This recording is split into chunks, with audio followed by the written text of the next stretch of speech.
Olá, meus amigos aqui do meu canal. Esses dias eu estava numa empresa, estava tendo lá um churrasquinho e tal, e aí começou a entrar o assunto de religião, de Deus.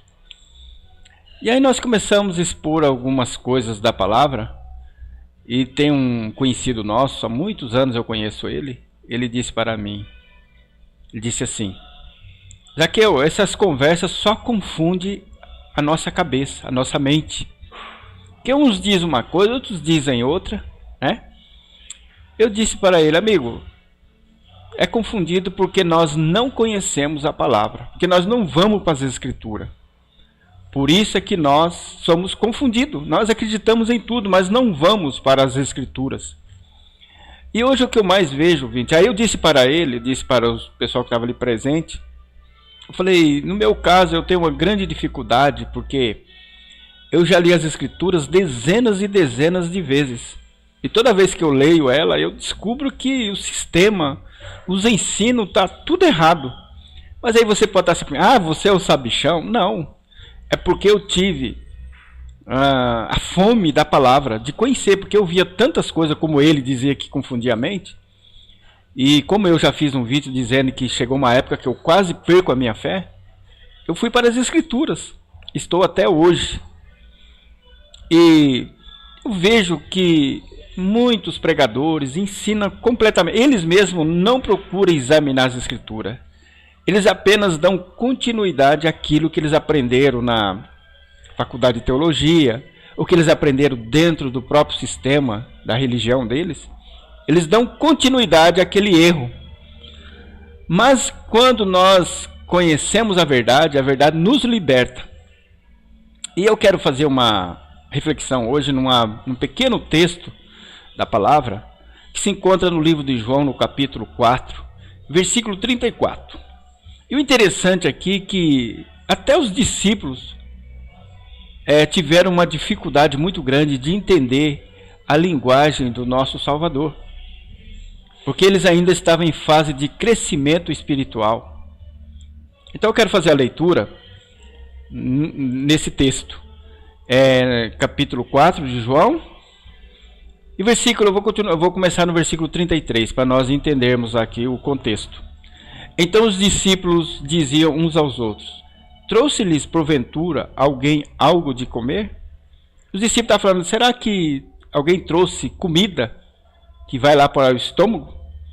E aí no versículo 34, Jesus, vendo a dificuldade que eles tinham para entender isso, ele disse: Jesus disse-lhes: a minha comida é fazer a vontade daquele que me enviou e realizar a sua obra.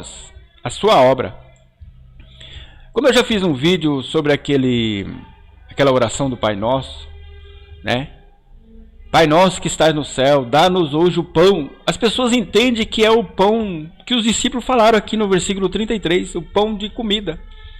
Mas no 34, Jesus já dizendo que a verdadeira comida é fazer a vontade daquele que enviou ele.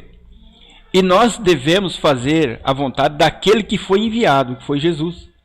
Por isso que ele mesmo disse: o meu Pai é que dá o verdadeiro pão do céu. Qual o verdadeiro pão do céu? Jesus disse: sou eu. Se você fazer a minha vontade, fazer aquilo que eu mandei você fazer, você está comendo o verdadeiro pão.